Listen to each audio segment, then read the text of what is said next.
We now know a little bit more about what it might cost the Washington Commanders to get Cincinnati Bengals edge Trey Hendrickson, and it is a tad steep, but it's still going to be worth it for what you're trying to go out there and get. That and more on today's episode of Locked On Commanders.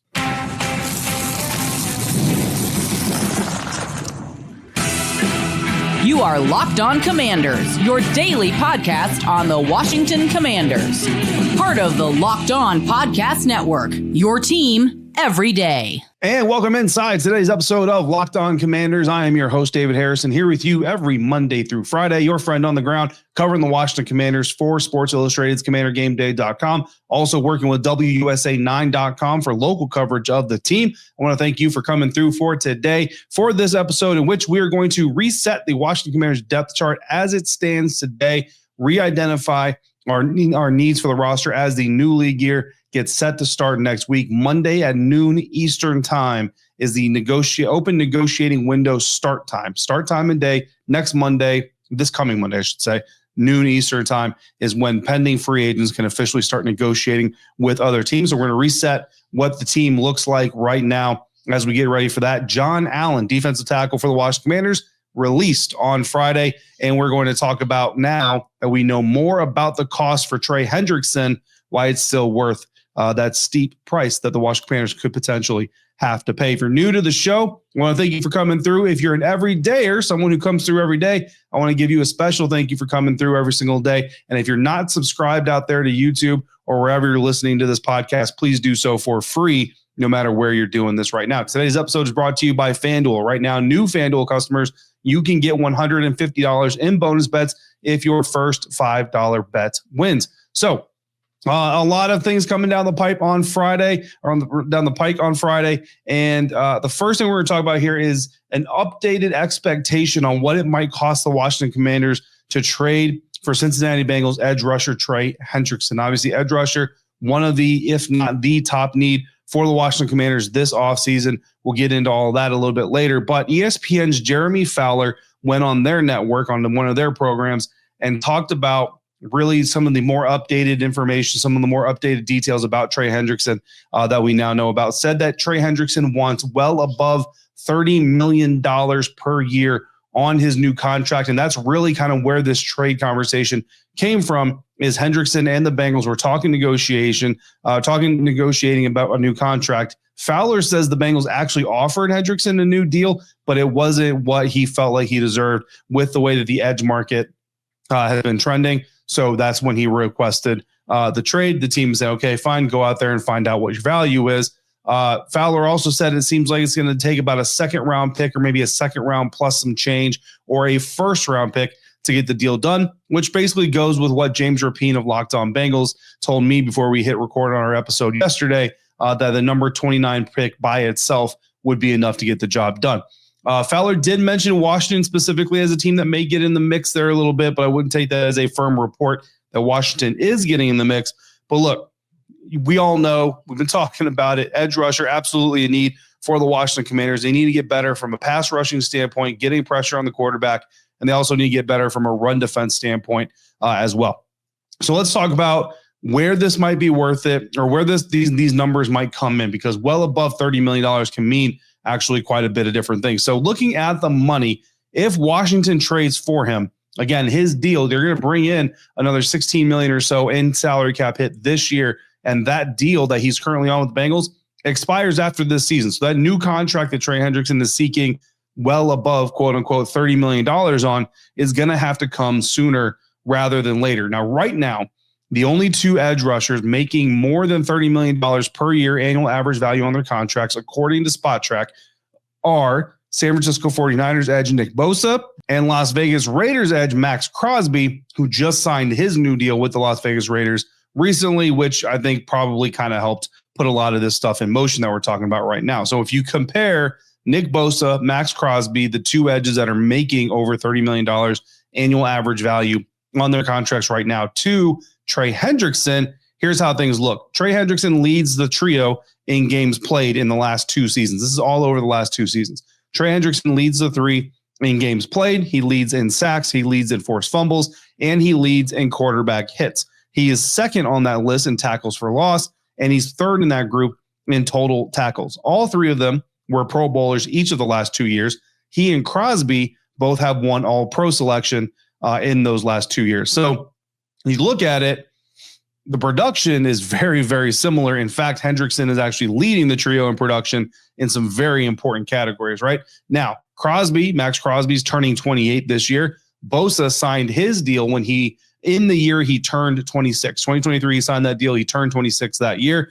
Hendrickson just turned 30 in December. So he's going to turn 31 this year at the end of the year. But I assume that he and his reps are basically going to try to tell whatever NFL team they're talking to, look, he just turned 30. And let's not try to make this that he's like way beyond that 30-year mark. He'll turn 31 in December with about 4 or 5 weeks left to play in the regular season. Hendrickson has a case here, honestly. To be a well over $30 million edge rusher, Hendrickson has a case. With the way the edge market is going, like Fowler referenced, Hendrickson is talking about, Fowler did, again, say the Bengals made him an extension offer, but it didn't fit what Hendrickson thought the edge rusher market was trending towards. Listen, in a pass-driven league, in a passer-driven league, quarterback-driven league, the guy that impacts the quarterback the most, the pass rusher, is going to be the second most valuable player on the market when it comes to free agency. If you can't beat the passer with your own pass, if you can't have a better passer, you need to have a guy that can impact them, right? Then you also have pass protectors, offensive linemen, all those things, playmakers, pass defenders, all those things, trickle down, so on and so forth. So that's where fair market value comes in for. Now, listening to Fowler too, I kind of read between the lines a little bit here. It kind of looks like the Bengals basically said, listen, here is where we think your value is commensurate to your talent, your future, your projection. Go ahead and go out there, see what you can get on the open market. Now, a lot of times what happens here is if he does get a trade partner, if he does get a team that says, here's what we'll pay you, then he goes back to the Bengals with that number, and the Bengals will either automatically say, boom, we'll pay you that. Or they'll say, okay, listen, we're going to talk to them about a trade. And then they get the trade offer, they get the contract offer, and if Hendrickson is willing to allow the Bengals this opportunity, basically the Bengals then can decide, would we rather pay Hendrickson the money or would we rather take the draft picks and just let bygones be bygones? Now, I don't know if Hendrickson is willing to do that. He might be a little bit salty. This is the second offseason in a row that he's requested a trade from the Cincinnati Bengals. So we'll see, how much that really impacts things. But it just kind of looks like they're all on a little bit of a fact-finding mission. So there is still a world here where, we wake up tomorrow and Trey Hendrickson has signed an extension with the Cincinnati Bengals. We all go, hey, wait a second. And then we hear from a Jeremy Fowler and Ian Rappaport that, he went out there and there were teams willing to pay him X amount. And the Bengals said, hey, we'll pay you that same amount to stay in Cincy. He said, okay, let's stay in Cincy and let's roll. Bosa and Crosby now both grade out as better run defenders according to PFF. Bosa had 25 tackles. Crosby had 20 tackles against direct run plays in 2024. Hendrickson only had 16. That's 4 less, 9 less. But Bosa and Crosby also each had 5 missed tackles in the season, while Hendrickson had 4. Now, compared to the amount of run tackles they had the opportunity to make, the missed tackle rate is higher for Hendrickson than it is for either Crosby or Bosa, but it's very comparable. It's not like a 5% difference or even a 3% difference here. His stop rate is also lower for what it's worth. I think when you take all of it into account, age, production, run defense, obviously you need these guys to be run defenders a little bit, even though they're primarily pass rushers. You take it all into account. Crosby's making $35.5 million on his new deal. Bosa's getting $34 million on the deal that is now 2 years old. I think Hendrickson's probably got his eyes set on $34.75 million, 34 3/4. I think is probably what he's got his eyes set on or better. That basically splits the difference between Crosby and Bosa. It doesn't put him above Crosby, but it doesn't put him below Bosa either. If you're Washington, you make it a 3-year extension. And in those years, you're looking at 3 years, $104.25 million, $78 million guaranteed, ballpark, somewhere around there. Look, if you want him, that's what the production says he deserves, right? So you got to give it. You got to take it or leave it. You know what I mean? Now, as far as draft compensation, right, because that's another part of this equation. When you're talking to Cincinnati Bengals, you're going to say, listen, here's what we're probably about to pay this dude. So that's going to impact the draft compensation. What might that look like? We'll talk about that coming up next on today's episode of Locked On Commanders, part of the Locked On Podcast Network, your team every day. And we're doing that today thanks to our friends over at FanDuel. When the game tips off, the NBA action is just getting started, and there's no better place to get involved in it than on FanDuel, America's #1 sportsbook. With FanDuel, you can place live bets throughout the game. So even if you miss the opening tip-off or you want to bet on a fourth quarter comeback, you can stay in the action. If you're looking for a bigger payout, you can even combine your live bets into a same-game parlay. Everydayers, you know that is my jam. I love using FanDuel's live betting features because it keeps every moment of the game exciting, whether I'm backing my favorite team or I'm looking for a late-game rally or I just want to pick a player that I think is going to hit a clutch shot in a clutch situation. Plus, the app is easy to use, and when you win, you get paid instantly. Right now, FanDuel, new customers to FanDuel get $150 in bonus bets if your first $5 bet wins. So go to FanDuel.com to join today. That's FanDuel.com to shoot your shot at $150 in bonus bets. Make every moment more with FanDuel, the official sports betting partner of the NBA. Continuing now with today's episode of Locked On Commanders, talking about what we think it might cost the Washington Commanders to get Trey Hendrickson. We talked about the money. That's a big part of this thing. It's a lot of money, but Trey Hendrickson's right, man. According to this report from ESPN's Jeremy Fowler, that's the way the pass rusher market is going, especially on the edge. And he wants a piece of that. He wants a piece of that pie, right? As for draft compensation, listen, there's very little chance that you're going to get an all-pro or even a Pro Bowl edge with the 29th overall pick, at least not in 2025, right? Like if you draft a guy number 29 on the edge, maybe 2-3 years from now, he's going to be that guy.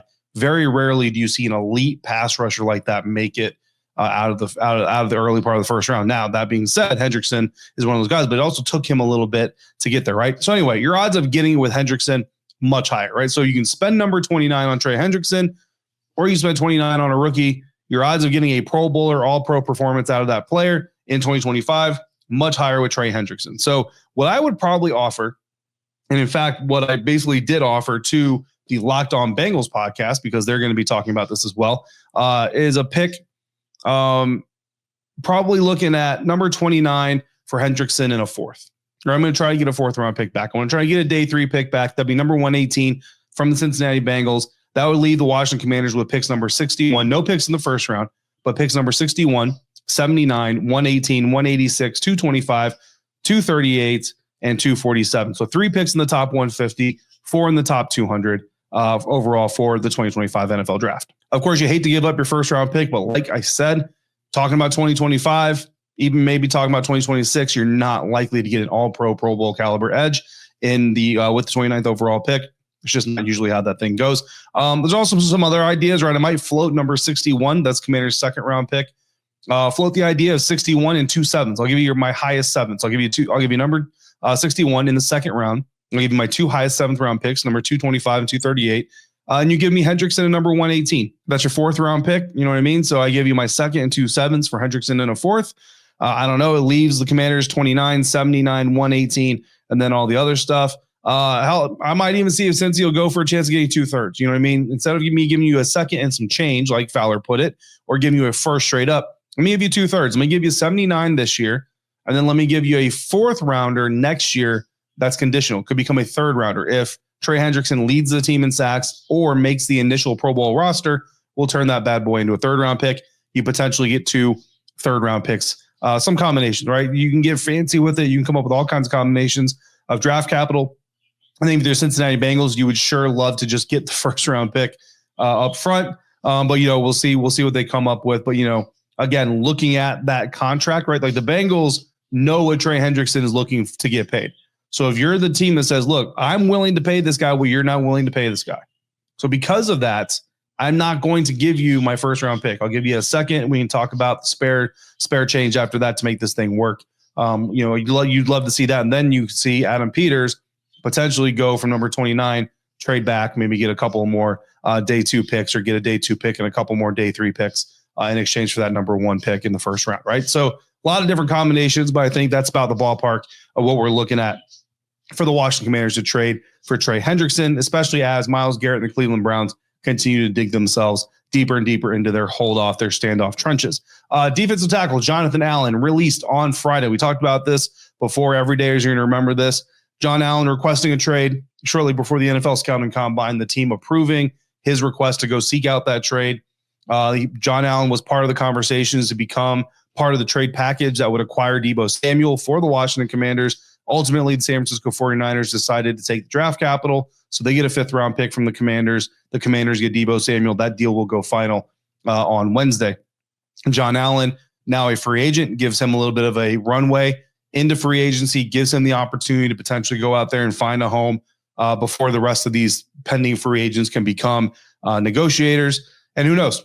I don't know how much the 49ers really took John Allen seriously as part of that package, but if they did, they might go out there and sign him now, and John Allen ends up in San Francisco anyway. So it makes it a little easier to swallow the Deebo Samuel deal if you had issues with the money, because John Allen, none of his money, contract was guaranteed, did have a $6 million dead cap hit. And you basically got Deebo Samuel for $1 million, right? So the way you look at it, the team's gonna clear $16.5 million off the books by releasing John Allen. They're going to accrue $6 million in dead cap. Deebo Samuel is going to count for about $17.55 million. So basically you get Deebo for $1.5 million because Washington was never going to bring Allen back. So that money was always coming back to them. And the 5th-round pick that you got in the trade for Marshawn Lattimore goes to San Francisco. So you basically gave them somebody else's draft capital, right? So not a bad deal for the Commanders. We wish John Allen all the luck. Look, John Allen was never disrespectful to me. I'm not going to be sitting here and be disrespectful to him. But the truth of the matter is, we've been talking about this now, guys, for years here on the program. John Allen's time in Washington was likely coming up sooner rather than later. It took a little bit longer than I honestly expected, but we're here now, so we do wish him the best of luck moving forward. Other roster news for the Washington Commanders: running back Chris Rodriguez. The team did tender their offer to him. Chris Rodriguez is an exclusive rights free agent, which means that he cannot negotiate with anybody else, which means he is coming back on the deal that the Commanders offered him, which will pay him a little bit over $1 million if I understand the terms of service and all that stuff correctly, which I believe that I do, in 2025. So C-Rod is back. John Allen is no longer here, and that is the latest. We got Bobby Wagner coming back, Zane Gonzalez coming back, Jonathan Allen departing, Chris Rodriguez coming back. The news starting to come in. I know some of my insiders are getting a little antsy, being like, hey, dude, like Monday is coming. Why aren't we hearing stuff about guys getting re-signed? That information is starting to come. We do expect Zach Ertz to be back, things like that. Hopefully Jeremy Chin also on that list of players returning, and I wouldn't hate to see another receiver, whether it be Noah Brown, things like that coming back as well before the weekend is out. But heading into the weekend, we're going to reset the depth chart and the team needs before the real fun begins Monday at noon Eastern when the open negotiating period starts for the NFL. That's coming up next on today's episode of Locked On Commanders, part of the Locked On Podcast Network, your team every day.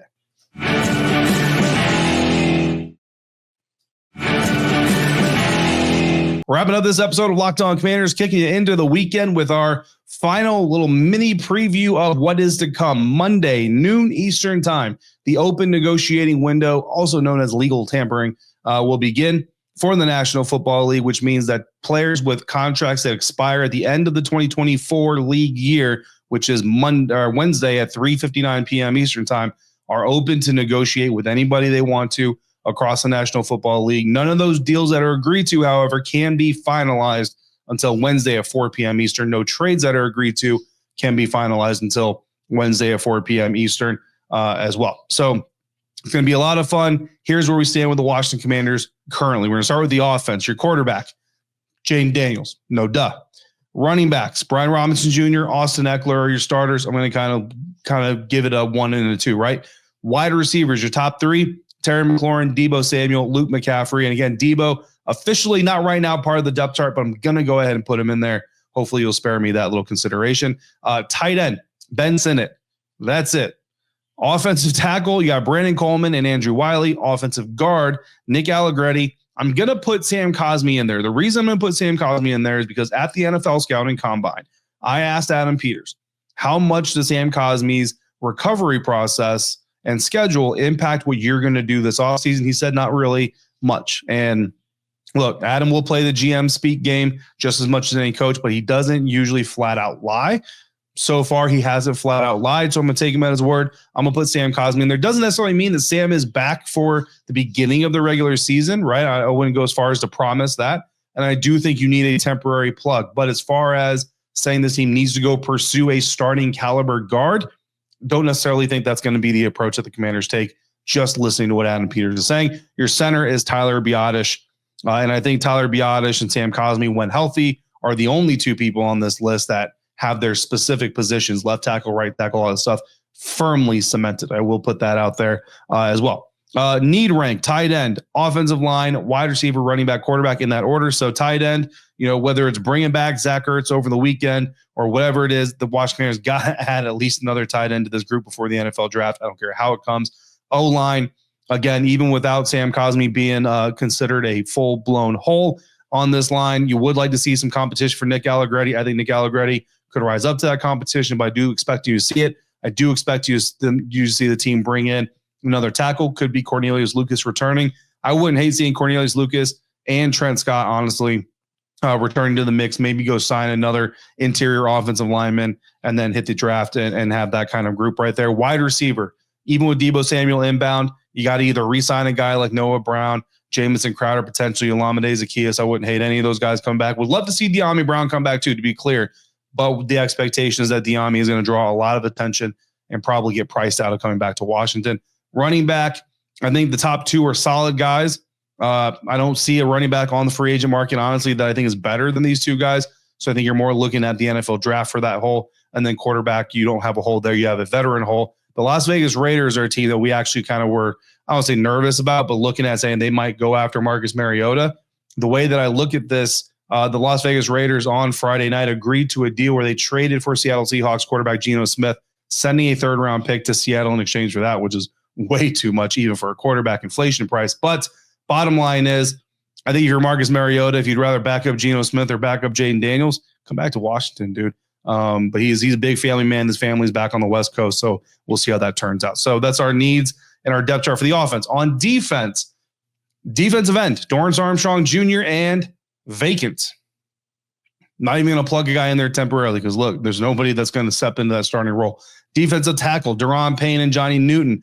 Outside linebacker, Frankie Louvu. Again, this team more largely than not went with single outside linebacker looks. So Frankie Louvu is the only starting outside linebacker. Inside linebacker, Bobby Wagner. Cornerback, Marshawn Lattimore and Mike Usain are still. Nickel cornerback, vacant. Free safety, Quan Martin. Strong safety, vacant. So you got 3 vacant starting jobs here on the defense. So that is where I expect the majority of your free agency action to go, whether it's trade for Trey Hendrickson, whatever it is. I think your needs, edge, right? We've been talking about it a lot for a reason. Edge is your number one need on defense. I'm going to go strong safety as your second need, not just because Jeremy Chin is the guy that I think really needs to come back to this defense now, but that strong safety there, that Jeremy Chin guy, not only does he play safety, but he plays that hybrid linebacker position. So you got to find a guy to fill that spot. If it's not Jeremy Chin, it's got to be somebody else. Nickel corner, I'm going to go next because I think Mikey is solid outside, so you need to solve that inside equation. D tackle, we all know it. Daron Payne has not been as good as his contract year was since he got his new contract. Johnny Newton, let's just say less than explosive in his rookie season. Inside linebacker, I'm going to go next with. Love Bobby Wagner, but he's obviously not going to be here for very long, so you need to get a guy in there to start developing it behind him to get ready to replace him. Then I'm going to go with a tie here, cornerback and free safety here at the end. I like Quan Martin a lot. I know not everybody is super excited about him. He didn't have a lot of pick sixes in the season, things like that, but I think it's very solid deep corner or deep safety, I should say. And then the quarterback position. Look, if it's Mikey Sanderson and Marshawn Lattimore, then, I kind of like those two to be your starters coming into the season. So I'm not going to be too worried about it. You do want some depth there, obviously, and that can still come early. Now, if Mikey is your nickel, then nickel falls back in the list of needs and corner comes up in the list of needs, right? And remember, especially when we get ready to do our next mock draft Monday to start our week off, need doesn't trump talent, right? But it may dictate some free agency moves. So sticking to the cornerback thing, if they envision Mikey outside, then a free agent nickel like Jordan Lewis, former Dallas Cowboy, would be a smart move. If they envision him inside, then a free agent cornerback, outside cornerback like Charvarius Ward would be a smart move. Could still draft a top talent day 1, day 2, whatever, at either spot, to be honest with you. So a lot still to be filled out here, but we see on the defensive side of the ball, 3 vacant starting jobs. While the offense, you at least have filled starting roles.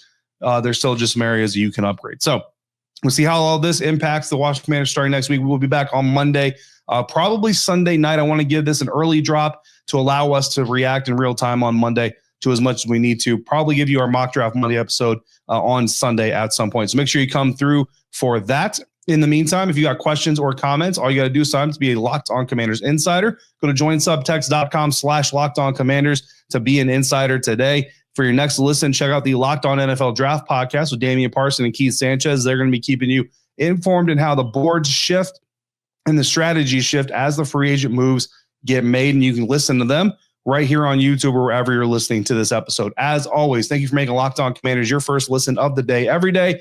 Everydayers, thank you as always for coming through every single day. And until we speak again, if you're out and about, please be safe, be kind, and I'll see you next time for another episode of Locked On Commanders, part of the Locked On Podcast Network, your team every day.